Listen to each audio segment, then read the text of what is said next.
बांग्लादेश में हिंदू एक हैं फिर भी सेफ नहीं है क्योंकि घट गए हैं। बांग्लादेश के हिंदू बंटे नहीं है फिर भी कट रहे हैं क्योंकि घट गए हैं। पाकिस्तान के हिंदू एक हैं फिर भी सेफ नहीं है क्योंकि घट गए हैं। पाकिस्तान के हिंदू बटे नहीं है फिर भी कट रहे हैं क्योंकि घट गए हैं। और भारत में भी हिंदू बहुत तेजी के साथ घट रहे हैं। हिंदुओं के घटने की बात हो रही है लेकिन घटने के मूल कारण और अस्थायी समाधान की बात नहीं हो रही है। भारत में हिंदू जो घट रहा है वो लव जिहाद के कारण, और लव जिहाद में रेट रखा हुआ है 15 लाख रुपए। अगर ब्राह्मण की बेटी है, छत्री की बेटी है, अग्रवाल की बेटी है, जैन की बेटी है, माहेश्वरी की बेटी है, मारवाड़ी की बेटी है, सिख की बेटी है तो 15 लाख रुपए। भारत में जो लव जिहाद का दूसरा रेट है वो 10 लाख है। वो किसके लिए है?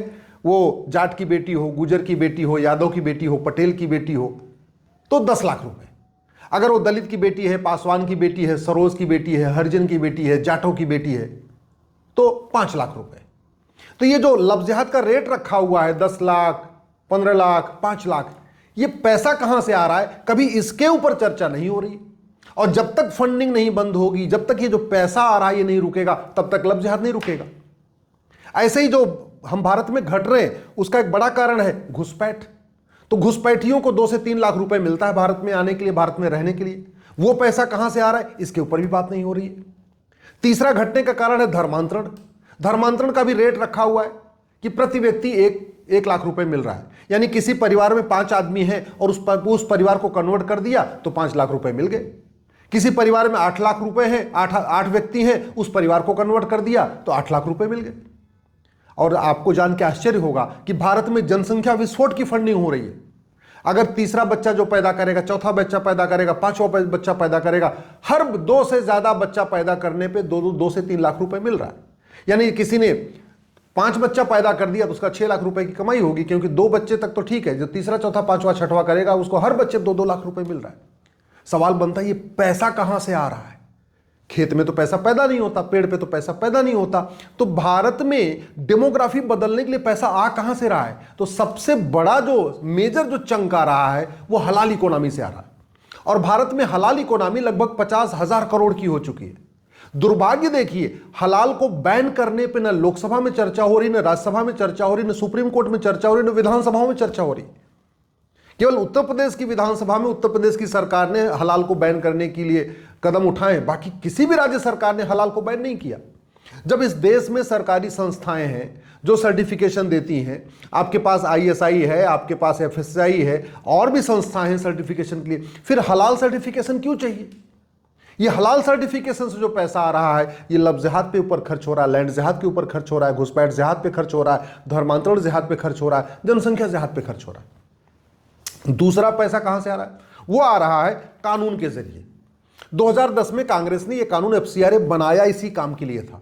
इसी FCRA के जरिए विदेशों से, अरब से, दुबई से, कुवैत से, बहरीन से, अबू धाबी से, कनाडा से, अमेरिका से पैसा आ रहा है। मिशनरियों को पैसा आ रहा है, जिहादियों को पैसा आ रहा है, आतंकवादियों को पैसा आ रहा है, अलगाववादियों को पैसा आ रहा है। हाँ, थोड़ा बहुत पैसा नेताओं के परिवार को भी आ रहा है, नौकरशाहों के परिवार को भी आ रहा है।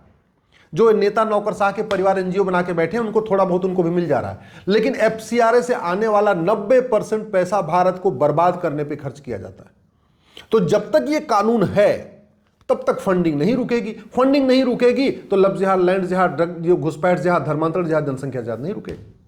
तीसरा जो पैसा आ रहा है वो पैसा आ रहा है जो इकट्ठा किया जाता है 10%, जिसको अलग अलग शब्दों से आप जानते हैं कि भैया बड़े ईमानदारी से 10 पैसा इकट्ठा किया जाता है और हर हफ्ते जाके उसको जमा कर दिया जाता है।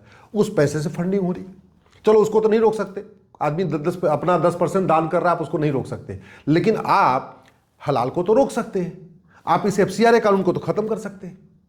चौथा जो पैसा आ रहा है, जो लैंड जिहाद के जरिए जो पैसा आ रहा है, लैंड जिहाद में 40 लाख एकड़ जमीन पे वक्फ बोर्ड का कब्जा है, 40 लाख एकड़ जमीन पे मिशनरियों का कब्जा है, चर्च का कब्जा है, 80 लाख एकड़ हो गया, और लगभग 20 लाख एकड़ जमीन पे मजार दरगाह बना के कब्जा किया गया है। तो जो मजार पे जो चढ़ावा आ रहा है, जो दरगाह पे चढ़ावा आ रहा है, जो वक्फ बोर्ड से पैसा जनरेट हो रहा है, वक्फी जमीनों से पैसा जनरेट हो रहा है, जो चर्चेज के स्कूल हैं उससे जो पैसा जनरेट हो रहा है, जो चर्चेज के हॉस्पिटल बने, मिशनरी हॉस्पिटल, मिशनरी स्कूल, वहां से जो पैसा जनरेट हो रहा है वो भी धर्मांतरण के काम आ रहा है, भारत को बर्बाद करने के लिए खर्च किया जा रहा है। तो ये जब तक फंडिंग नहीं रुकेगी तब तक भारत सुरक्षित कैसे रहेगा? एक बहुत बड़ा जो पैसा आ रहा है वो ड्रग कारोबार से पैसा आ रहा है। ड्रग कारोबार से हमारा धन भी जा रहा है, हमारा धर्म भी जा रहा है। बच्चे नशेड़ी हो रहे हैं, बच्चों में नपुंसकता बढ़ रही है, बेटियों में बाजुपन बढ़ रहा है, और ड्रग कारोबार लगातार फलता फूलता जा रहा है। क्यों? क्योंकि उसमें कुछ नेताओं को भी मिल जाता है, कुछ नौकरशाहों को मिल जाता है, कुछ दलालों के माध्यम से बाकी सबको मिलता जुलता रहता है। सिंगापुर जैसा कानून हमने आज तक बनाया नहीं, तो ड्रग कारोबार रुक नहीं रहा है। 10 करोड़ लोग नशेड़ी हो चुके हैं, 1 लाख करोड़ का ड्रग का कारोबार चल रहा है। और इस ड्रग कारोबार से जो पैसा आता है उसमें से बहुत बड़ा हिस्सा लब जिहाद, लैंड जिहाद, घुसपैठ जिहाद, धर्मांतरण जिहाद, जनसंख्या जिहाद पे खर्च होता है। ऐसे जो नकली दवाओं का कारोबार हो रहा है, उससे जो पैसा आता है वो भी भारत को बर्बाद करने पे खर्च होता है। तो जब तक ये फंडिंग नहीं रुकेगी, तब तक आप दुनिया भर के वीडियो बना लीजिए, दुनिया भर की बातें शेयर कर लीजिए, दुनिया भर का कुछ कर लीजिए, कुछ फर्क नहीं पड़ेगा। अब सोशल मीडिया में लोग कहते हैं जागो हिंदू, जागो जागो हिंदू जागो। मुझे समझ में नहीं आ रहा, हिंदू जागने के बाद इसमें से कौन सी फंडिंग रोक सकती है? क्या हिंदू जाग जाए तो एफसीआरए खत्म होगा? नहीं, वो तो जब सांसद जगेंगे तब से एफसीआरए खत्म होगा। क्या हिंदुओं के जागने से हलाल सर्टिफिकेशन बंद हो जाएगा? नहीं, वो तो जब संसद में कानून बनेगा तब हलाल सर्टिफिकेशन बंद होगा। क्या हिंदुओं के जागने से ड्रग कारोबार बंद हो जाएगा? बिल्कुल नहीं। ड्रग कारोबार तब बंद होगा जब सिंगापुर जैसा कानून संसद में बनेगा। वो भी सांसद को ही जागना है, सांसद को ही बनाना है। इसी तरीके से जो भारत में लैंड जिहाद हो रखा है 100 लाख एकड़ जमीन पे, क्या हिंदू जाग के उसको वापस ले सकता है? क्या नहीं, बिल्कुल नहीं ले सकता। वो भी तभी होगा जब कानून बनेगा, वो भी संसद में ही बनेगा। इसी तरीके से नकली दवाओं का जो कारोबार चल रहा है, उससे भारत को बर्बाद करने की कोशिश की जा रही है, तो नकली दवाओं का कारोबार भी तभी रुकेगा जब कठोर कानून बनेगा। हम कहते हैं जागो हिंदू जागो, कहना चाहिए जागो सरकार जागो, कहना चाहिए जागो सांसद जागो, कहना चाहिए जागो मंत्री जागो, कहना चाहिए जागो विधायक जागो, लेकिन हम भोले भाले हिंदुओं कहते हैं जागो जागो जागो। इसमें से जागने के बाद कौन सा कानून बदला जा सकता है? हिंदुओं के, कॉमन मैन के जागने से, सामान्य जनता के जागने से क्या व्यवस्था परिवर्तन होगा? और ये जितना फंडिंग आ रही है, मैं गारंटी के साथ कहता हूं 90% फंडिंग साल भर के अंदर खत्म हो जाएगी।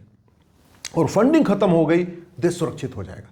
फंडिंग खत्म करने का सबसे अच्छा तरीका है 100 रुपए से बड़ी नोट बंद कर दी जाए, क्योंकि जितना भी ये पैसा आ रहा है, ये सब ज्यादातर इसमें पैसा कैश में आ रहा है। एफसीआरए के अलावा बाकी का पैसा सब कैश में चलता है, चाहे वो हलाल का पैसा है, चाहे वो लैंड जिहाद से जो पैसा आ रहा है, या ड्रग कारोबार से जो पैसा आ रहा है, जो भी और बाकी पैसा सब कैश में चलता है, कैश में हो रहा है। और ये जो लब जिहाद, लैंड जिहाद, घुसपैठ, धर्मांतरण, जनसंख्या जिहाद की जो फंडिंग होती है, ये भी कैश में होती है। 100 रुपए से बड़ी नोट बंद कर दें, 25% कारोबार अपने आप खत्म। 1000 रुपए से ऊपर कैश लेन देन बंद कर दें, 25% और काम खत्म, देश सुरक्षित हो जाएगा। 1000 रुपए के ऊपर कैश लेन देन बंद कर दिया और 10,000 से ऊपर प्रॉपर्टी को आधार से लिंक कर दिया, मैं गारंटी के साथ कहता हूं बेनामी लेन देन रुक जाएगा, बेनामी लेन देन रुक जाएगा, देश सुरक्षित हो जाएगा। इस देश में अगर करप्शन खत्म कर दें तो बहुत सारी समस्याओं का समाधान हो जाएगा। दुख इस बात का है कि ट्विटर पे, फेसबुक पे, इंस्टाग्राम पे बड़े अच्छी अच्छी बात करने वाले, बड़ी अच्छी अच्छी समस्याएं बताने वाले कभी समस्या का समाधान नहीं बता रहे। इसलिए मैं उन राष्ट्रवादियों से जो सोशल मीडिया पे बड़े एक्टिव है और घटनाएं खूब बता रहे हैं कि बंगाल में मर रहे हैं, बांग्लादेश में मर रहे हैं, पाकिस्तान में मर रहे हैं, ये हो रहा है, लब जिहाद हो रहा है, लैंड जिहाद हो रहा है, ड्रग जिहाद हो रहा है, घुसपैठ जिहाद हो रहा है, ये भी हो रहा है, वो भी हो रहा है, उनसे आग्रह कर रहा हूं, समस्या सबको पता चल चुकी है। अब आप समाधान बताना शुरू करिए।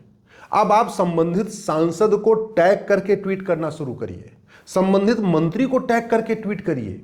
जनता को जागने से कुछ नहीं फर्क पड़ने वाला। अल्टीमेटली जो समस्या का समाधान होगा वो संसद में होगा या सुप्रीम कोर्ट में होगा। नियम बदलने से होगा, कानून बदलने से होगा, व्यवस्था बदलने से होगा। इस देश में जो लगातार डेमोग्राफी बदल रही है, इनडायरेक्ट वे में जो कन्वर्जन हो रहा है, उसका बहुत बड़ा कारण है आपका minority commission, minority film ministry. क्यों चल रहा है minority commission, minority film ministry? क्यों चल रहा है माइनॉरिटी के नाम पे लोन वजीफा? क्यों चल रहा है माइनॉरिटी के नाम पे आयोग और मंत्रालय? क्यों माइनॉरिटी के नाम पे दुनिया भर की सहूलतें दी जा रही है? अरे जब सारे एक समान हैं तो फिर अलग से सुविधा की क्या जरूरत है? इसलिए मैं सभी सोशल मीडिया वॉरियर से, सभी राष्ट्रवादियों से हाथ जोड़ के निवेदन कर रहा हूं, अब आप समस्या मत बताइए, समस्या बताइए लेकिन साथ में उसका मूल कारण समाधान बताइए।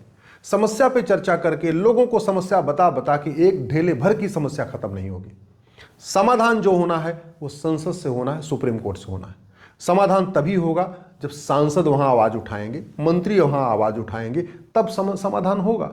आम जनता के आवाज उठाने से एक भी समस्या खत्म नहीं होने वाली है, न एक भी समस्या कम होने वाली है। और जिस तेजी के साथ डेमोग्राफी बदल रही है, कुछ दिन के बाद भारत में भी एक रहेंगे फिर भी सेफ नहीं रहेंगे।